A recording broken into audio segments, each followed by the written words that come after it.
जय भीम मित्रांनो, मी धीरज घोडेस्वार राजगृह चॅनलवर तुमचं सहर्ष स्वागत करीत आहो.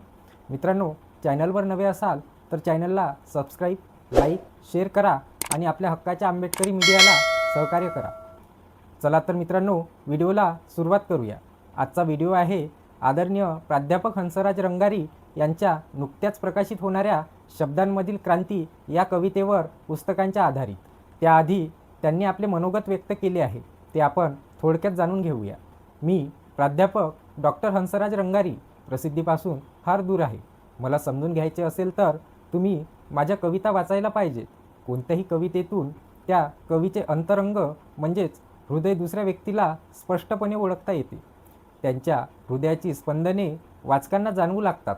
तसेच कवीच्या मनातील सुखदुःखाचे हेलकावे समाज पारदर्शकपणे पाहू शकतो. म्हणूनच साहित्याच्या सर्व प्रकारात कविता या वाङ्मय प्रकाराला वरचस्थान प्राप्त झाले आहे.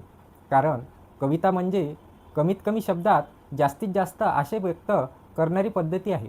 मी फार कमी बोलतो पण जास्त लिहू शकतो. माझ्या शब्दांमधील क्रांती हा प्रथम कविता संग्रह प्रकाशित होताना मला अतिशय आनंद होत आहे.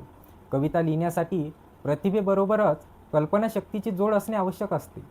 ध्येय नसणाऱ्यांना आपलं कुठेही मोजमाप होत नाही.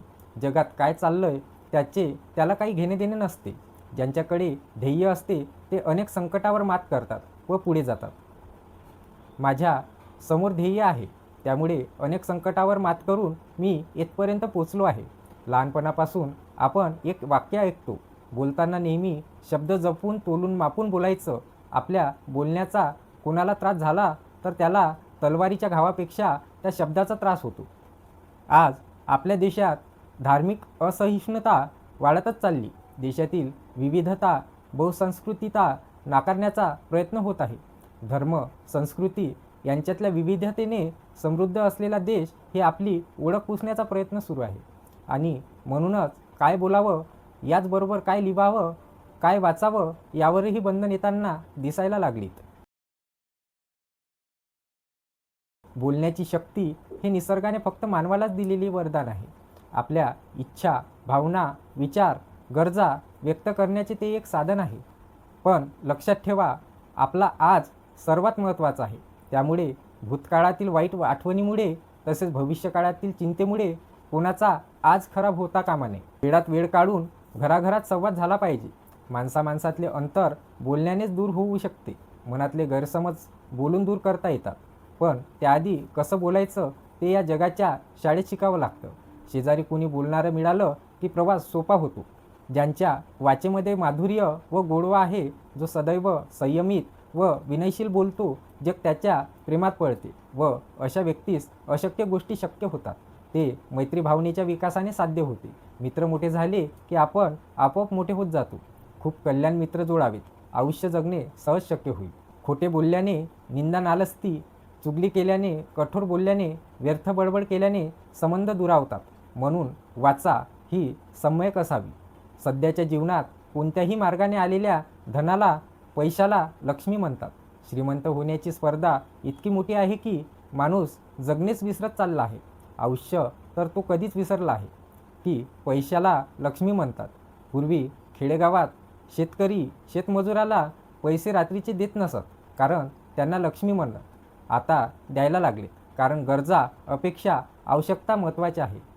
विहिरीचे पाणी सर्व पिकाला सारखेच असते, तरी पण कारलं कडू, ऊस गोड तर चिंच आंबट होते. हा दोष पाण्याचा नाही तर बीजाचा आहे. तसाच निसर्गसुद्धा सर्वांसाठी सारखाच आहे, फक्त दोष कर्माचा असतो आणि तेच कर्म आपल्याबरोबर येते. मी स्वतःचे अस्तित्व विसरून निसर्गाशी एकरूप होत असतो. मी निसर्गाचा साधा सहज भाग आहे. त्यामुळे मनातला सर्व कोलाहल थांबतो. एका प्रगाढ शांततेचा अनुभव येतो. भूतकाळ माझ्या डोळ्यासमोर येतो. आईचे निरपेक्ष प्रेम, माझे भाऊ, बालपणीचे सवंगडी, कट्टी आणि क्षणात होणारी दोस्ती, त्या हसण्या रडण्यातील सहजता, अकृत्रिम वागणे, इंद्रधनुष्यी आयुष्याच्या या सुखद आठवणीत मी रमतो. भूतकाळातले आनंदाचे क्षण ते मी पुन्हा जगतो. आज दुरावलेल्या माणसांनीही कधीकाळी किती प्रेम केले होते हे आठवून माझा ऊर भरून येतो. आपण बालपणातली निरागसता हरवून बसलो, त्या सर्व नातेवाईक मित्रमंडळीचा मी आभारी आहे. शब्दांमधील क्रांतीने समाजात मोठे परिवर्तन घडले. यात नवीन विचाराची निर्मिती जुन्या धोरणांना आव्हान देते. सामाजिक राजकीय बदलांना दिशा देणे, भाषेचा वापर करून लोकांमध्ये जागरूकता निर्माण करणे, अशा प्रकारे माझ्या कवितेचा उद्देश आहे.